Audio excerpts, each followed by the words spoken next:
Welcome to Hot Topics in International Trade, brought to you by Braumiller Law Group and Braumiller Consulting Group.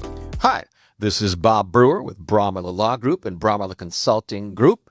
Welcome to the podcast. Joining me once again, Managing Partner Adrienne Braumiller. How you doing, Adrienne? I'm good, real good.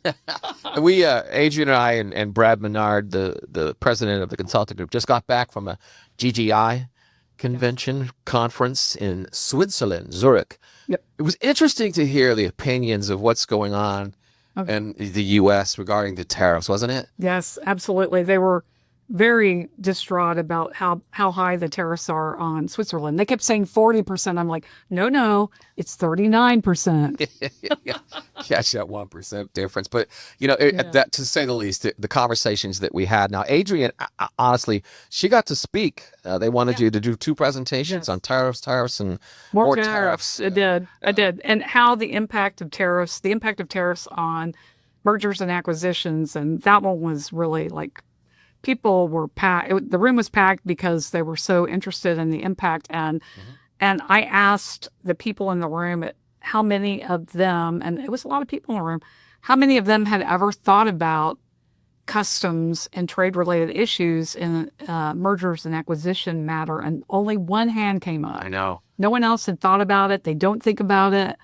And I thought to myself as I saw no hands go up except that one successor liability issues. Yeah. You better know what you're buying. Yeah, and they don't, and they won't if they don't do it. What happens a lot of times is companies will buy another company without knowing anything about the customs and trade related issues, and they'll do it after closing. Yeah, it's too late. But sometimes they do that because they have adequate reps and warranties and they have money in escrow. Yeah. But if you don't know what you owe, then the money in escrow might not be sufficient. And, for a lot of the penalties are millions and millions of dollars. So there may not be enough in escrow. Yeah. I mean, they find a mistake. They can go back 5 years that you own now. Yeah. That's not good at all. Yeah. Absolutely. But that's not why you and I are here. No, that's not why we're here. We're not here to talk about that right now. What I'm interested in, what you're interested in talking about is the legality or illegality of these IEEPA tariffs. Now, so the federal court, obviously, we know what their decision is, that these are not legal. But where are we on IEEPA and the Supreme? I mean, November 5th. Was the oral hearing. Yep. And the justices, the questions were very, what do I want to say? I think that there were so many questions that were kind of like the legality, what's the basis of the legality, that I feel like it made us think, those who are listening, it made us think that, hey, they might really affirm what the lower courts did and find these invalid and unconstitutional. I mean, it's possible that might not happen. We've seen that before. It's in the language of the law or not. No, I know. But there could be other creative ways that some of the justices may try to argue the legality. Okay. And I think there could be a differentiation between the fentanyl, which was based on a valid emergency, which is fentanyl trafficking and immigration. You could say that's a valid emergency. I mean, it depends on who's looking, right? Right. So you could say that's a valid emergency, so those tariffs are valid. And whereas the reciprocal, years and years of a trade deficit is not an emergency.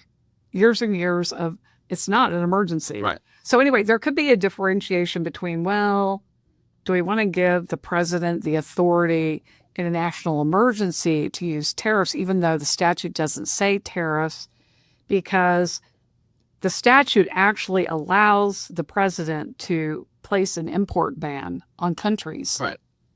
So that's a really strong power, but does that mean that he can go that far, but he can't go as far as using tariffs? Well, so anyway, there's a lot of questions in the air, and I keep the removal of congressional oversight. Well, yeah. How much power do you give the president of the United States to go around past Congress? I don't. Well, honestly, I feel like the Supreme Court should affirm the lower courts. I definitely do believe that's the right decision, but I mean, we just don't know what they're going to do. We have no clue, but I feel cautiously optimistic, but everything I read keeps reminding me that I shouldn't be this optimistic.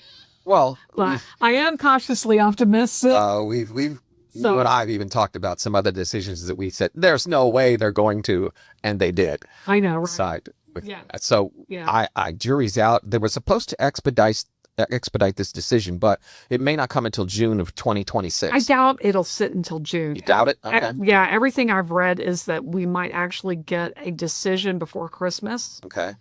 But then, does that mean, oh, good, we get all the refunds? No, there's so much more. Well, I'm glad you brought that up, because I'm sitting here as an importer who paid out the wazoo on these IEEPA, and I want to know, what should I be doing to make sure that I can, in fact, participate if that comes down? We don't know. The answer is we don't know. Yeah. There's several things that you can be doing, but the majority of people's imports won't liquidate until December. Okay. So that's the February 1st fentanyl tariffs. So those will start liquidating in December, early December, I believe. And so, there's still some more time. The only thing is, though, if people have been doing post-summary corrections, then that speeds up liquidation, and then they would need to then monitor their liquidation so that they could file a protest within 180 days of liquidation. So if they ask for post-summary corrections, which so many people have done on 232 and IEEPA, that means that their liquidation, their protest deadline is going to be sooner than the people that have done nothing. Okay. Right? But I just was going to say that there are definitely some additional lawsuits in the works since the Supreme Court hearing. Really? Yeah. So there was a class action lawsuit. There's a class action lawsuit that was filed, and their goal is to ensure that all parties who've paid IEEPA get refunds. Okay. There was also another lawsuit just recently filed, similar to the prior lawsuit, because they're thinking, oh, we have to file a lawsuit to get refunds. So they're not hedging any bets. Right. They would rather file the lawsuit, make sure they get a refund. So basically, getting back to your question about refunds, we don't know if the Supreme Court is going to say only these plaintiffs are entitled to refunds, or if they're going to say, we don't know how to handle refunds, so we're remanding to the Court of International Trade to determine the refund issue. So there's so many different things that can happen, and we don't know. Insurmountable odds on how we could organizationally effectively collect. I mean, they're thinking, oh my God, the president's saying, you're talking about $1 trillion. Well, get over it. Well, I'm just saying. Get over it. How the hell? It's unconstitutional. So this is my problem with this whole thing. Okay.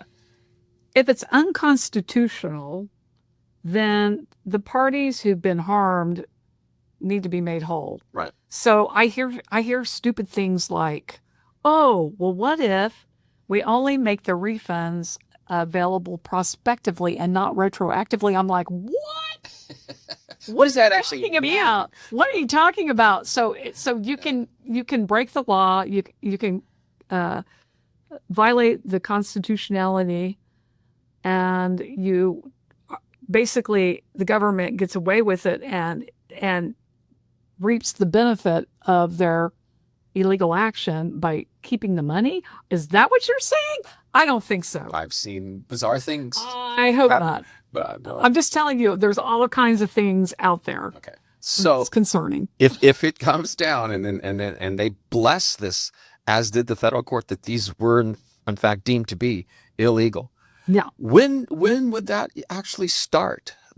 How would this be kicked in? Well, so what's really interesting is that Customs has a very sophisticated system in place called the Automated Commercial Environment, or ACE. Right. So they can look at that and see who has IEEPA tariffs, and they could simply, press a button and issue refunds. Really? So, okay. So they have the data.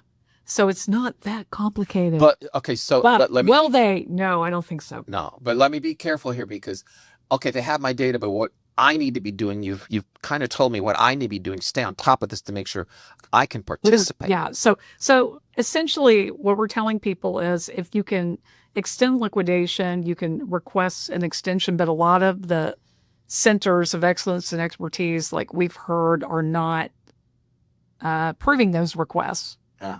We've had a couple of denials for stupid reasons. Okay. But anyway, Okay.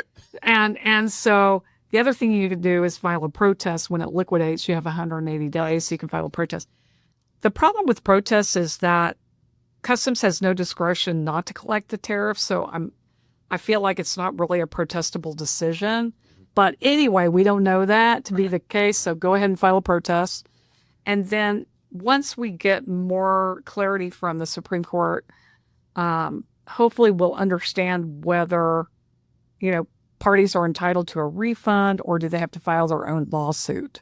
So the other thing is that they may have to file their own lawsuit, and that statute is 2 years. And then the question is it 2 years from the date of the executive order, or is it 2 years from the date of liquidation? What is it? We don't. So the earliest would be the effective date of the executive order. So 2 years from February 1st of this year. All right. Okay. For fentanyl. Okay. Right. Let's do, for those who, butt cheeks may be puckering a little bit right now about this. I want to make sure that I'm on top of this. Can you assist me in doing that? Oh, sure. All right. Absolutely. All right. So what does that actually entail? I mean, I would look at the ACE data and I would determine which entries have IEEPA. Okay. And I would then determine when they're supposed to liquidate or if they have liquidated. And then I would identify protest deadlines. Okay. So if you're out there and you're taking an optimistic look, like some are. Yeah, like me. You're like, all right, then let us know. We can assist you in making sure that your ducks are in a row. Right. And that you will be able to capitalize on this, which will be a monumental, never before in the history of the United States from another angle. Yeah. Because we're still sitting on a Section 301 lawsuit. Well, that one's not. That's not going to happen. Well, I don't know. I need to find out. Yeah, I need to look at whether or not the appeal to the Supreme Court has proceeded. So Right. But I'm just saying that these two can't happen at the same time if that were. Well, 301's been very slow. Yes. Yeah. Over what, 3 years almost on that puppy? At least. Yeah. Yeah. This one, I think, though, just from my legal opinion. Yeah. You're non-legal. My Neil, not You're non-legal. the language is not the language of the law. No, I know. It's definitely not there. It's not there. It's definitely not there. So, for Supreme Court justices to create, hey, this does provide for tariffs, I think will be difficult. Yeah. But I mean, hey, I don't know. That's right. We We might don't be know. creative. That's where we are as we sit here today. There we are. That's where we are. All right. So we've got like a minute left. You want to say Merry Christmas to everybody? Oh yeah, Merry Christmas. Yeah, Happy New Year. Happy Hanukkah. We're going to be really busy the last part of the year, just kind of closing things down here and there. And, Yes. just want to make sure that everybody has a wonderful holiday season out there. Absolutely. Oh, and I've got a little video I'm going to play here that I made for you to show your kids. Are you sure? I'm sure. I just want you to see this video with it. All right. That my producer, actually Victoria behind the camera, produced with me. There you go. All right.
Thanks, everybody. Again, happy holiday. Happy holidays. Bye. Bye.